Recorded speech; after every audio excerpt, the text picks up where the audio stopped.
China سمیت مختلف ممالک میں نوول کرونا وائرس کے خلاف تشویش پیدا ہوئی تو دنیا کے مختلف ممالک نے اپنے ایئرپورٹس پر سکینرز لگا دیے، جس میں ان کے چائنا سے واپس آنے والے نیشنلز اور مختلف چائنیز جو دنیا بھر میں سیر و تفریح یا کام کے سلسلے میں جاتے ہیں، ان تمام کو وائرس کی موجودگی کے لیے سکین کیا جاتا ہے۔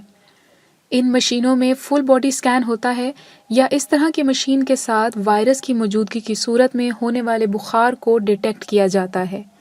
مگر یہ سسٹم کتنا قابل اعتماد ہے، سوال یہ ہے۔ اس طرح کی مشین سے دراصل باڈی کے ٹمپریچر کو چیک کیا جاتا ہے جو وائرس کی موجودگی کے ہونے کا پتہ دیتا ہے، مگر صرف یہ سکین ہی کافی نہیں ہے۔ صحت، بیوٹی ٹپس اور انٹرسٹنگ ریسیپیز کے لیے ہمارے چینل کو سبسکرائب کیجیے اور بیل آئیکن کو دبائیے تاکہ ہماری ہر نئی اپلوڈ کی نوٹیفیکیشن آپ کو سب سے پہلے مل سکے۔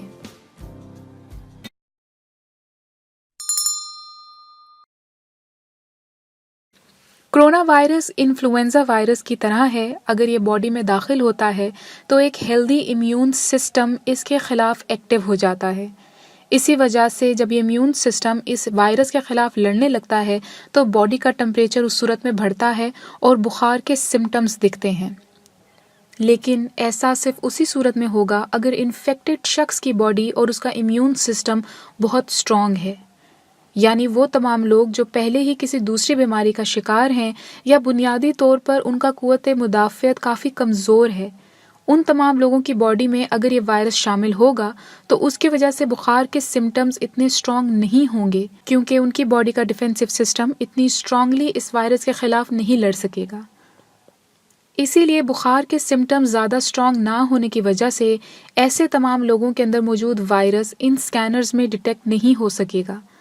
زیادہ تر لوگ جو اس وائرس کی وجہ سے ہلاک ہوئے ہیں، ان میں زیادہ بڑی تعداد انہی لوگوں کی تھی جو کسی اور بیماری سے بھی لڑ رہے تھے اور ان کا ڈیفینسو سسٹم اس وائرس کو اٹیک نہیں کر پایا۔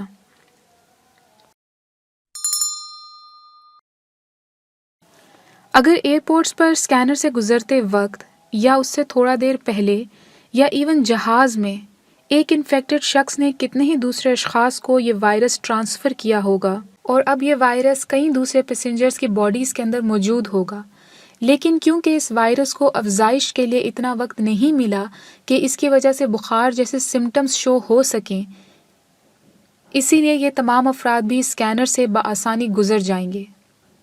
کرونا وائرس کا انکیوبیشن پیریڈ، یعنی وہ پیریڈ جس میں یہ وائرس افزائش پاتا ہے اور پھر اس کے اثرات دکھائی دینے لگتے ہیں، یہ انکیوبیشن پیریڈ 2 ہفتے تک کا ہے۔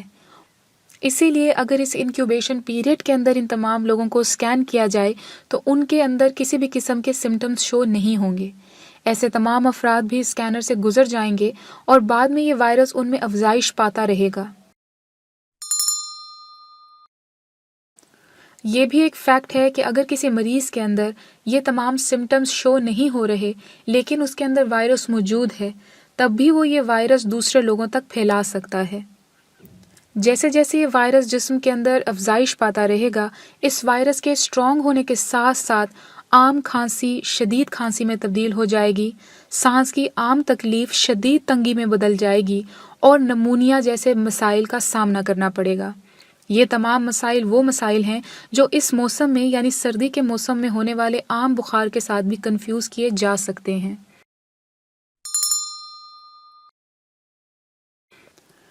بہت سارے لوگوں میں اس وائرس کی موجودگی ہونے کے باوجود بھی کوئی بھی سمٹم نہیں دیکھا گیا۔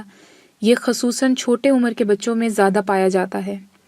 ایسے تمام افراد جن کے اندر یہ وائرس افزائش تو پا رہا ہے لیکن کسی بھی قسم کا کوئی سمٹم شو نہیں کر رہا، وہ لوگ بھی ان سکینر سے بآسانی گزر جائیں گے، مگر اس بیماری کو بہت آسانی سے دوسروں تک پھیلا سکتے ہیں۔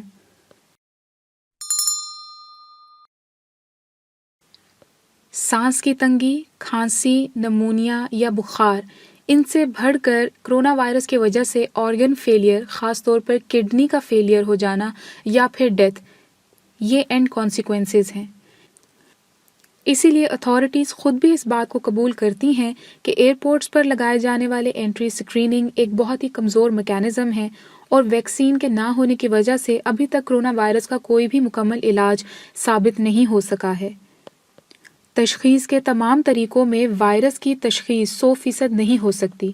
اسی لیے احتیاطاً اپنا چیک اپ کرانا بہت بہتر ہے، خاص طور پر کھانسی، بخار یا سانس کے عام مسائل مثلا سانس لینے میں دشواری پیدا ہونے لگے تو چیک اپ کرانا زیادہ بہتر ہے۔ ان تمام تکالیف کو سردی کے بخار کے ساتھ کنفیوز نہ کریں اور گھر میں میڈیکیشن سے پہلے اپنا ایک چیک اپ ضرور کروا لیں۔ اس کے علاوہ یہ وائرس بھی انفلوئنزا وائرس کی طرح پانی، خوراک اور ہوا کے ذریعے سے ایک شخص سے دوسرے شخص کو لگ سکتا ہے، اسی لیے جتنا ہو سکے اس معاملے میں احتیاط کیجیے۔ اگر آپ کو ہماری یہ ویڈیو پسند آئی ہے تو پلیز اس کو ضرور لائک کیجیے اور اپنے دوستوں کے ساتھ شیئر کرنا نہ بھولیے۔ شکریہ۔